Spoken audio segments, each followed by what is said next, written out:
श्री स्वामी समर्थ सर्वांना। गाय वासराची मूर्ती घरात ठेवल्याने काय होते? आपल्या हिंदू धर्मात गायीला आईचा दर्जा देण्यात आला आहे आणि गायीची पूजा केल्याने आपल्याला खूप जास्त पुण्य मिळते अशी सुद्धा मानले जाते। त्यामुळे फक्त धार्मिक दृष्टिकोनातून नाही तर वास्तुशास्त्रानुसार देखील गायीला खूप महत्त्व दिले गेले आहे। आणि म्हणूनच आज आपण गाय वासराची मूर्ती किंवा फोटो घरामध्ये ठेवल्याने काय होते आणि गाय वासराची मूर्ती कशी ठेवावी, कोणत्या दिशेला ठेवावी याविषयीची संपूर्ण माहिती बघणार आहोत। तेव्हा व्हिडिओ कुठेही स्किप न करता संपूर्ण बघा। व्हिडिओ बघायला आवडत असेल तर व्हिडिओला लाईक करा, कमेंट बॉक्समध्ये श्री स्वामी समर्थ नक्की लिहा। कामधेनू ही देवीचं रूप मानलं जातं। गायीमध्ये 33 कोटी देवतांचा वास असतो। कामधेनू ही इच्छा पूर्ण करणारी गाय होती जी अमर्यादा प्रमाणात अन्न आणि पाणी उत्पन्न करू शकते। असंही म्हटलं जातं की कामधेनू दिसू शकते आणि इच्छेनुसार अदृश्य होऊ शकते। ती विपुलता आणि समृद्धीचे प्रतीक बनते। वास्तूमध्ये कामधेनू गायीची मूर्ती संपत्ती, समृद्धी आणि उत्तम आरोग्याची शक्तिशाली प्रत्येक मानली जाते। कामधेनू मूर्तीमधून बाहेर पडणारी ऊर्जा घरामध्ये सकारात्मकता वाढवते आणि विपुलता आणि समृद्धी आकर्षित करू शकते। शिवाय असे म्हटले जाते की गायीच्या सौम्य आणि पालनपोषण करणारा स्वभाव घरात शांततापूर्ण निर्माण करू शकतो। माता गायीच्या शेजारी असलेल्या वासराचे महत्त्व हे आहे की ते नवीन सुरुवात, वाढ आणि संगोपन दर्शवते। असेही मानले जाते की वासरू ज्ञान आणि शहाणपणाचे प्रतिनिधित्व करते, कारण ते आपल्या गायीच्या आईच्या अनुभवातून शिकते। त्यामुळे गायी आणि वासरू या दोन्ही मूर्ती एकत्र बसून त्यांचे एकत्रित फायदे मिळणे आवश्यक आहे। आपल्या सर्वांनाच माहिती आहे की भगवान श्रीकृष्णांना गाय ही अत्यंत प्रिय आहे। गाय ही पृथ्वीचे प्रतिनिधित्व आहे आणि पौराणिक कथेनुसार देव आणि असुर यांच्यातील समुद्र मंथनातून बाहेर पडलेल्या 14 रत्नांपैकी गाय हे एक रत्न होते। आणि असं सुद्धा आपण नेहमी ऐकतो की सर्व देवी देवता गायीमध्ये वास करतात आणि सर्व वेद सुद्धा गायीमध्ये स्थापित आहेत। आणि म्हणूनच गायीची सेवा केल्याने किंवा पूजा केल्याने आपल्याला 33 कोटी देवतांची पूजा केल्याचे पुण्य मिळते, आशीर्वाद मिळतो। जर गाय वासरू आपल्या घरात ठेवले तर घरातील वास्तुदोष दूर होतात आणि घरात सकारात्मक ऊर्जेचा प्रभाव हा कायम टिकून राहतो। म्हणूनच घरात गाय वासराची पूजा केली जाते। तुमच्या घरात जर गाय वासराची मूर्ती नसेल तर तुम्ही ती नक्कीच आणा। घरात गाय वासराची मूर्ती ठेवल्याने काय होते आणि ती कोणत्या दिशेला ठेवावी आणि कुठल्या धातूची गाय वासराची मूर्ती ठेवावी की ज्यामुळे आपल्याला फायदे होतील। ज्या घरामध्ये गायीची सेवा केली जाते अशा घरांमध्ये सर्व अडथळे दूर होतात। स्वतः भगवान विष्णूंनी सांगितले की जो कोणी व्यक्ती गायीची पूजा करतो ती पूजा मी स्वतःची पूजा म्हणून मानतो। त्यामुळे गाय वासरू घरात ठेवणे ही खूप शुभ आणि महत्त्वाचे मानले जाते।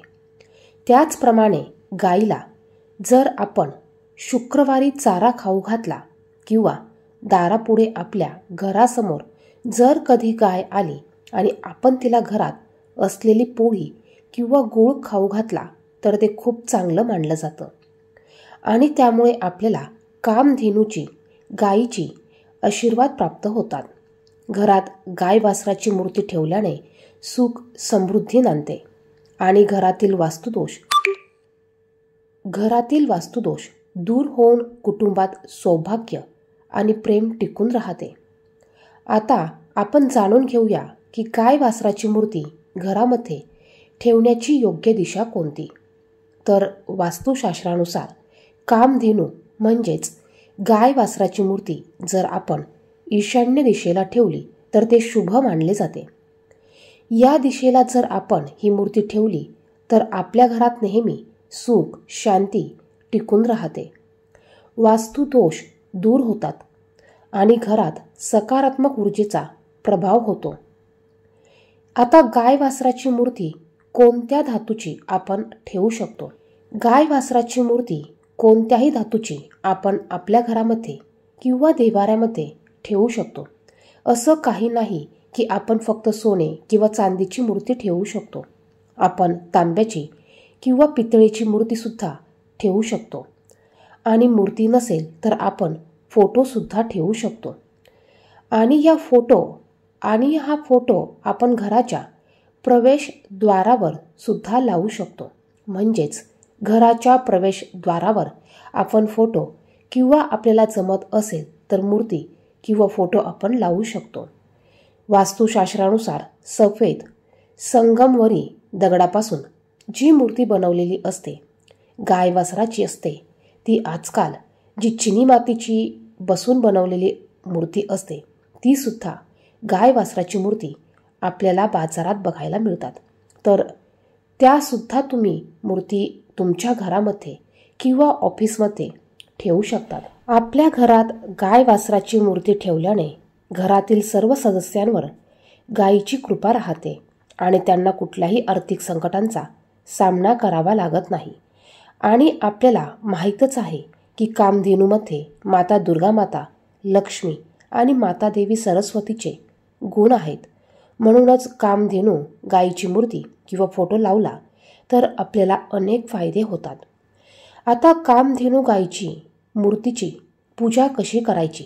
सर्वात सोपा मार्ग म्हणजे आपण ज्याप्रमाणे शुक्रवारी माता लक्ष्मीची पूजा करतो त्याचप्रमाणे आपण कामधेनूच्या मूर्तीची सुद्धा पूजा करू शकतो. कारण शुक्रवार हा माता लक्ष्मीचा दिवस आहे आणि या दिवसाचा स्वामी शुक्र आहे आणि या दिवसाची देवता असते ती लक्ष्मी आहे. त्यामुळे आपण माता लक्ष्मीची सेवा करतो, तसेच आपण त्या दिवशी गाय वासराची सुद्धा सेवा करू शकतो, तसेच पूजा करू शकतो. यामुळे आपल्याला शुभ फळ मिळते, आपल्या सर्व इच्छा पूर्ण होतात आणि सोबतच आपल्या घरात सौभाग्य, सुख, समृद्धीचा नेहमी वास राहतो आणि आपले सदैव कल्याण होते. आणि आपल्या घरातील सर्व म्हणजे सदस्यांना किंवा आपल्या घरात कोणाला कधीही काही आजार असतील तर ते सुद्धा नष्ट होतात. गाय वासराची मूर्ती नसेल तर ती तुम्ही नक्की घेऊन या आणि तुमच्या घरामध्ये किंवा देवघरामध्ये ती योग्य दिशेला ठेवा आणि तिची तुम्ही शुक्रवारी किंवा दररोज व्यवस्थित पूजा करा. त्यामुळे तुमच्या घरातील सर्व वास्तुदोष दूर होतील, घरात सकारात्मक ऊर्जेचा नेहमी प्रभाव टिकून राहील. कामधेनू गायीची पूजा केल्याने आपल्या पूर्वजांनी केलेली पापे दूर होतील असे देखील म्हटले जाते. कोणताही पूर्वजांचा जर का शाप पुसून टाकायचा असेल तर गाय वासराच्या पूजेने हे देखील शक्य होते. त्याचप्रमाणे व्यवसायांवर किंवा इतर आर्थिक बाबींमध्ये होणारे नुकसान गाय वासराच्या उपासनेने दूर होते. कोणतीही कर्ज सहजपणे आपण सोडवू शकतो आणि कोणत्याही प्रतिस्पर्धेने निर्माण केलेल्या समस्या दूर करू शकतो. कामधेनू गाय आणि वासराच्या मूर्तीची पूजा केल्याने गर्भधारणेचा प्रयत्न करणाऱ्यांना स्त्रियांना हा नेहमी फायदा होतो. त्याचप्रमाणे घरात असलेला वास्तुदोष दूर होतोच, घरात नेहमी पॉझिटिव्ह एनर्जी राहते, घरातील नकारात्मकता दूर होते, घरात कधीच अन्नधान्याचा तुटवडा पडत नाही, घरात नेहमी सुख, शांती, समृद्धी, अन्नधान्य हे भरभरून राहतं. आणि म्हणूनच आपण आपल्या देवघरामध्ये अजूनही कामधेनू गाय वासराची मूर्ती नसेल तर ती अवश्य आणून त्याची पूजा करायची आहे. प्रत्येक एकादशीला, गुरुवारी, शुक्रवारी आपण आवर्जून तिची पूजा करायची आहे. व्हिडिओ आवडला तर व्हिडिओला लाईक करा, इतरांना शेअर करा, कमेंट बॉक्समध्ये श्री स्वामी समर्थ नक्की लिहा. धन्यवाद.